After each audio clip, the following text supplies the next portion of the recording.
Bismillahirrahmanirrahim. Assalamualaikum warahmatullahi wabarakatuh. Jadi soal yang saya berikan itu ada 10. Kita coba mulai dari yang pertama. Di akhir November, berarti bulan lalu, ini adalah laporan tanggal 1 Desember.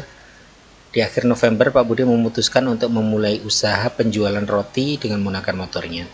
Ia menyisihkan uang tabungan usaha sebesar 3.500.000. Berarti ini 3.500.000 diikrarkan untuk bisnis ya. Sudah ini untuk bisnis. Setelah membeli etalase roti untuk dipasang di motor, segera saja Pak Budi belanja dengan berbagai macam varian roti. Etalase roti tersebut dibeli dengan harga 2.500.000. Sementara rincian barang Pak Budi pada tanggal 1 Desember adalah sebagai berikut. Ini rincian barangnya. Kita akan masukkan ini, berarti inputnya adalah yang pertama adalah 3.500.000. Kita tulis dulu store modal 3.500.000. Store modal 3.500.000. Terus kemudian ini kita declare sebagai modal sendiri karena bukan hutang dan bukan laba rugi. Jadi baru modal awal. Taruh saja ini misalnya 30 November.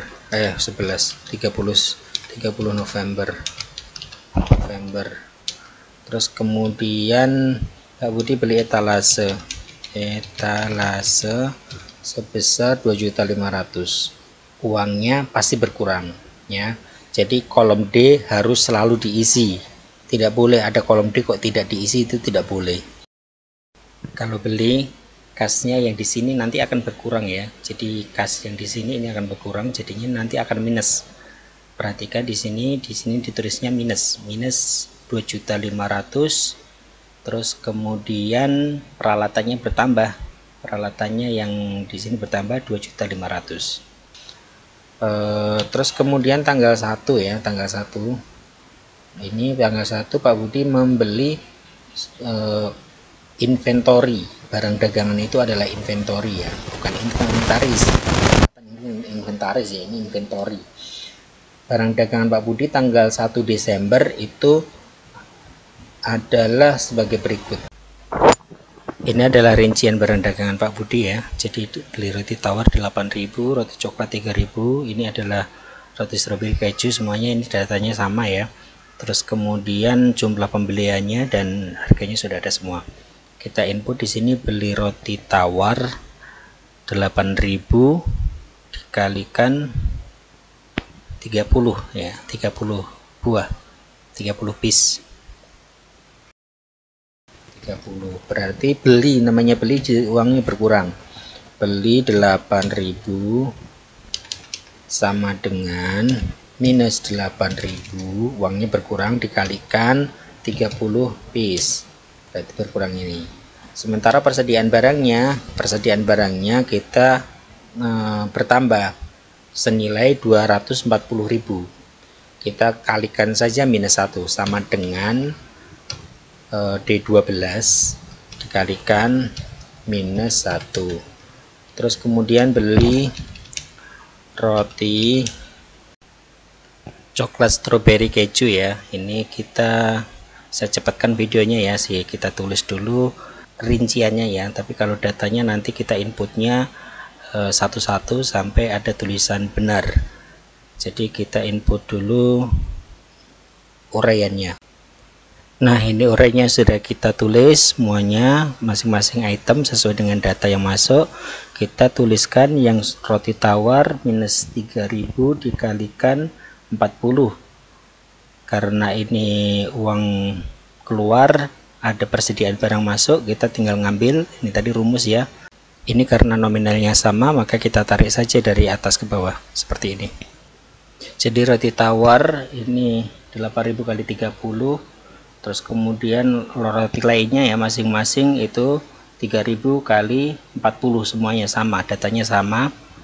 Sudah kita input semuanya. Jadi dari data ini seharusnya kita sudah bisa menjawab pertanyaan poin nomor 1 sampai nomor 3.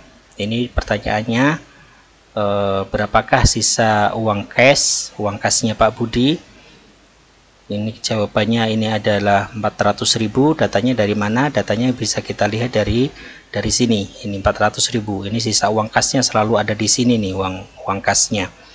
Terus kemudian pertanyaan nomor 2 adalah berapakah nilai inventory? Inventory itu bukan inventaris ya. Inventory itu adalah barang dagangan, persediaan barang yang untuk dibeli lagi 600.000 di sini.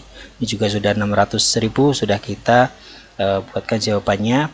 Terus kemudian berapakah neraca keuangan di hari pertama? Neraca keuangan didapatkannya dari di sini 3.500.000 ini.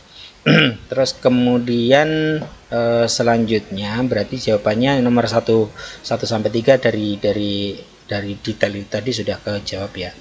Kemudian di hari kedua yang terjual apa ini? Keesokan harinya tanggal 2 Desember Pak Budi berangkat menjual rotinya keliling kota Solo. Beliau mengisi motornya dengan bahan bakar sebanyak 30.000. Sore harinya tercatat membukukan penjualan sebagai berikut. Nah, ini bahan bakarnya ini minus dulu aja nih. Jadi dia mengisi bahan bakar 30.000. Kita tulis di sini beli bensin, misalnya seperti itu ya. Senilai ini tanggal 2 ya, 2 Desember. Desember yang di atas tadi ini tanggal 1 Desember. Beli bensin berapa tadi? 30.000 minus. Jadi beli bensin itu adalah minus 30.000. Kita tulis minus 30.000, enter. Terus kemudian ini bukan termasuk persediaan barang, bukan peralatan, tapi ini juga termasuk mengurangi laba rugi. Ini bukan persediaan barang juga ya, bukan peralatan. Ini nanti mengurangi laba rugi. Maka kita tulis di laba rugi ini nanti minus 30.000. Kita bikin saja sama dengan, terus kemudian diklik 30.000-nya, atau ditulis manual juga bisa, sama dengan D16 begitu, terus enter. Sudah benar. Terus kemudian kita lihat datanya, penjualan roti tawar 28 piece, roti coklat 35, roti stroberi 37, roti keju 31 ya. Ini tadi harga belinya sudah ada di sini, harga jualnya juga sudah ditulis di hari pertama tadi. Kita tinggal input datanya. Roti tawar sebanyak jual ya, ini jual roti tawar sebanyak 38 piece, atau kita urutkan dari ininya saja ya, harganya dulu 12.000 kali 38 piece seperti itu. Terus kemudian roti coklat 35, ya maaf ini dari 28. Roti coklat, jual roti coklat, harganya tadi berapa? Harga jualnya ya di sini ya, karena ini akan ada uang masuk ini ya. Ini penjualan uang masuk, berarti harganya ini adalah 5.000. 5.000 kali 35. 5.000 kali 35. Terus kemudian kita input dulu datanya. Roti stroberi 5.000 juga ya harganya ya.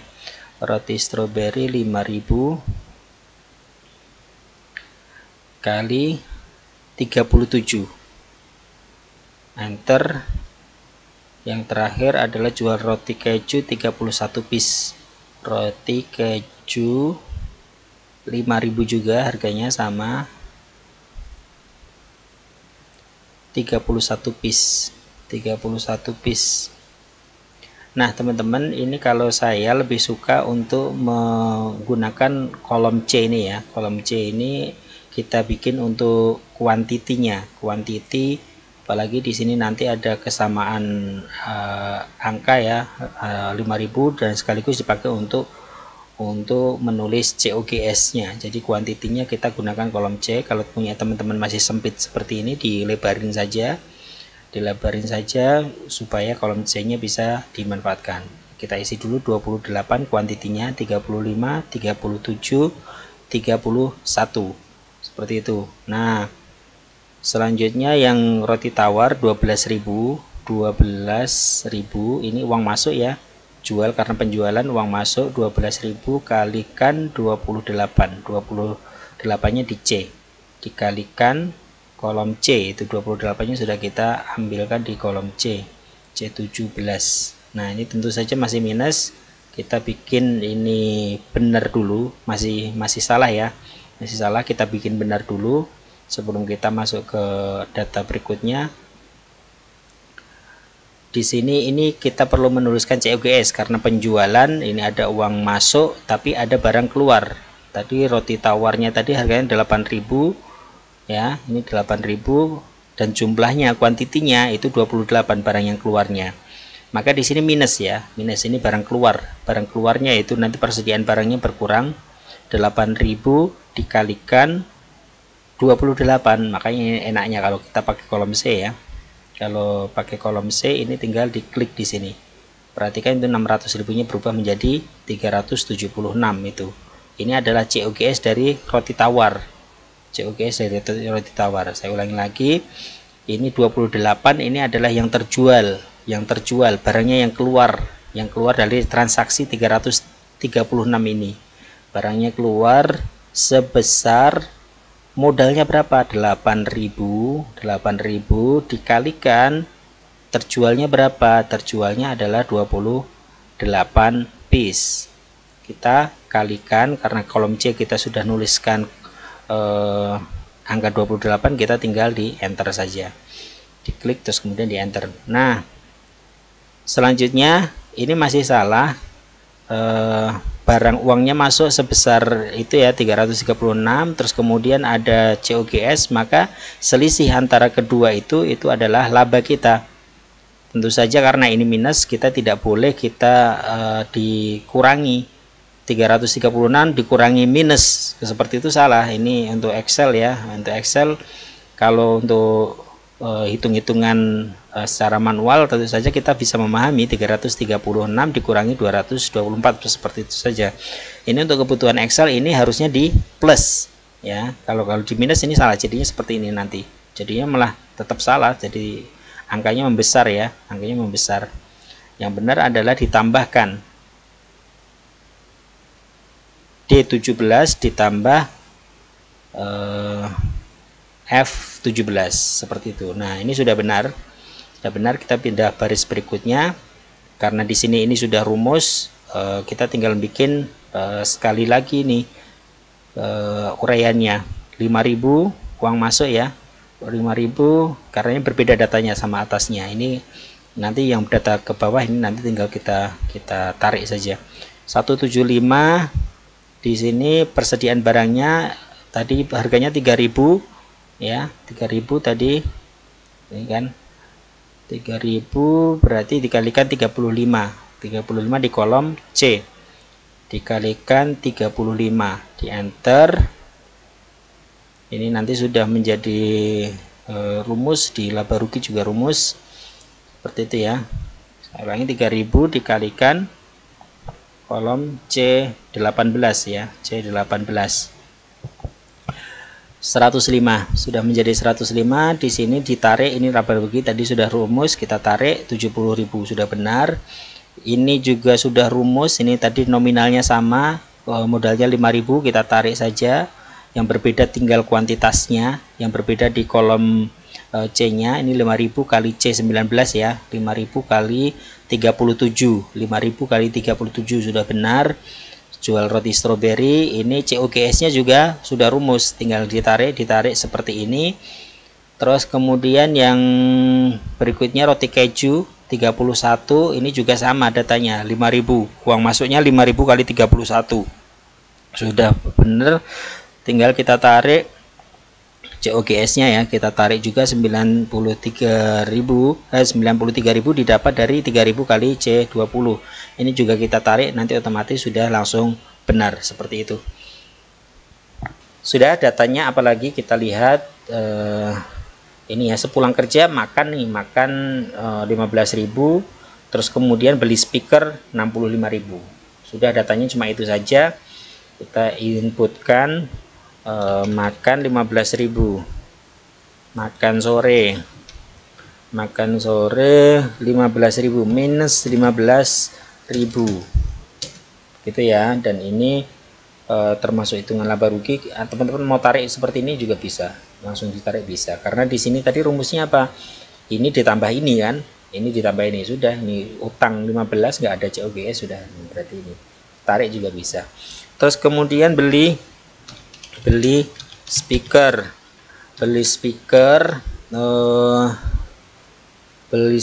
itu termasuk peralatan, minus 65.000, minus uangnya berkurang 65.000, tapi dia bukan termasuk laba rugi, dia peralatan, dia sifatnya permanen, peralatan yang bertambah 65.000. Jadi peralatan yang tadinya 2.500.000 berupa etalase kan, ditambah 65.000 begitu. Nah, sudah ketahuan semuanya sekarang sudah bisa dikerjakan, apapun bisa ditanya, yang ditanyakan insya Allah sudah terjawab di kolom ini ya. Berapakah jumlah kerugian Pak Budi? Berikan tanda minus bila menurut Anda bisnisnya merugi. Jadi kerugiannya berapa kok? Kerugian atau keuntungan dari sini kelihatan. Berarti laba ruginya 276 ya. Maaf, 273 nih. 273 ada di sini. 273. Terus kemudian berapakah jumlah uang kasnya? Uang kasnya ini 1 juta, jawabannya ya 1.141. Itu ada di sini nih jawabannya. 1.141. Terus kemudian kemarin ini ada yang jawab cuma 1.141, ini pasti pakai titik. Kalau pakai titik ini dianggapnya koma, maka teman-teman paling aman tidak usah pakai titik ya. Nah, tapi ini kalau teman-teman jawab 1.141 ada titiknya, pasti titiknya 2 kali, titik 2 kali itu dianggap koma, titik sekali juga dianggap koma. Paling aman tidak usah pakai titik. 1.141.000 gitu ya. Nanti di UAS juga saya input nilainya ini. Nah, input nilainya tanpa titik ya. Terus kemudian neracanya ini tadi ya, uang kasnya itu diambil dari sini nih, uang kasnya. Jadi yang di kolom atas ini adalah neraca keuangan ya. Ini uang kasnya nih, posisi uang kasnya dengan perputaran uang seperti ini, berarti sisa uang kasnya ini ada di sini. Terus kemudian berapa neraca bisnis? Neraca bisnis ini 3.773. Ini neracanya. Ini neracanya. Ini aktiva, di sini pasiva. Ini neraca. Terus kemudian berapakah total uang? Berapakah total biaya yang mengurangi gross profit? Total biaya mengurangi gross profit itu di sini nih. Tapi yang minus. Di sini tapi yang minus ya, total biaya. Ini kan total untung nih. Rumus bikin laba rugi seperti apa? Rumus bikin laba rugi itu adalah pendapatan atau omset ya, pendapatan atau omset dikurangi biaya atau COGS ya, biaya atau COGS. Jadi rumusnya kan sebenarnya sesederhana ini, cuma kita perlu breakdown lagi. Di sini nanti ada COGS. COGS itu ketemu nanti namanya gross profit. Nah, setelah ketemu gross profit dikurangi biaya-biaya, itu nanti ketemu namanya net profit, kan? Selalu 5 poin ini. Yang ditanyakan apa? Yang ditanyakan adalah berapakah total biaya-biaya yang mengurangi gross profit. Berarti bukan COGS. COGS jangan dihitung. Berarti yang dihitung cuma biaya-biaya saja yang ada di kolom ini. Yang ada di kolom ini yang minus, gitu kan? Yang minus, karena yang plus ini merupakan omset nih, merupakan laba. Dia merupakan laba. Terus kemudian yang minus ini merupakan biaya-biaya. Nah, yang ditanyakan adalah yang biaya-biaya ini. Jadi COGS tidak ditanyakan, omset tidak ditanyakan, gross profit tidak ditanyakan, yang ditanyakan adalah biaya-biaya. Nanti pendapatan berapa, pendapatannya itu kan berarti omsetnya itu adalah penjualan di sini nih.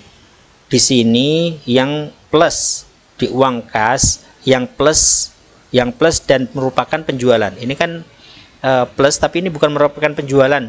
Setor modal ini plus tapi bukan merupakan penjualan. Yang plus di sini yang tidak merah berarti kan, yang tidak merah di sini ini adalah omsetnya. COGS mana? COGS berarti yang ininya. Nah, yang ditanyakan adalah berapa biaya-biayanya. Biaya-biaya adalah bagian yang di kolom O laba rugi itu ya, itu adalah beli bensin sama makan sore yang minus. Itu dua poin itu tadi, 15.000 sama 30.000. Jadi di total 30 tambah 15 adalah 45.000. Ini 45.000 didapatkannya dari 2 poin itu. Terus kemudian ditanyakan adalah berapa nilai stok yang tersisa. Nilai stok yang tersisa adalah 67.000. Ini didapat dari di sini ya, 67.000. Jadi total transaksi semuanya ini tadi, berbagai macam transaksi yang ada ini tadi menyisakan barang sebanyak 67.000. Ini bisa terserah Pak Budi ya, ini bisa dijual lagi keesokan harinya. Biasanya kalau dalam penjualan roti biasanya ditaruh di bagian depan stok-stok yang kemarin begitu kan, supaya cepat laku ya, cepat keluar dari etalase. Ini 67.000. Selanjutnya pertanyaannya adalah berapakah nilai peralatan yang tercatat selama 2 hari ini. Tadi kita sudah singgung nilai peralatan tadi, etalase belinya 2.500.000, terus kemudian ini tadi ada beli lagi speaker 65.000, berarti total 2.565.000. Ini sudah kita buat. Yang ditanyakan berikutnya adalah berapa COGS dari roti tawar. Jadi COGS ini omsetnya semuanya. Di samping omset itu COGS ya, yang ditanyakan itu adalah roti tawar 224 ya, 224.000 rupiah. Tulis minus atau plus sama saja nilainya, yang penting 224.000. Jadi jawaban minus plus sama saja, 224.000 kita sudah setting untuk minus dan plusnya. Ini adalah tryout kita, semoga teman-teman memahami. Kalau ada yang kurang jelas atau ada yang pengen ditanyakan, bisa ditanyakan baik melalui WhatsApp pribadi ataupun melalui band. Sampai jumpa di lain kesempatan, dan ini adalah pelajaran terakhir kita. Wassalamualaikum warahmatullahi wabarakatuh.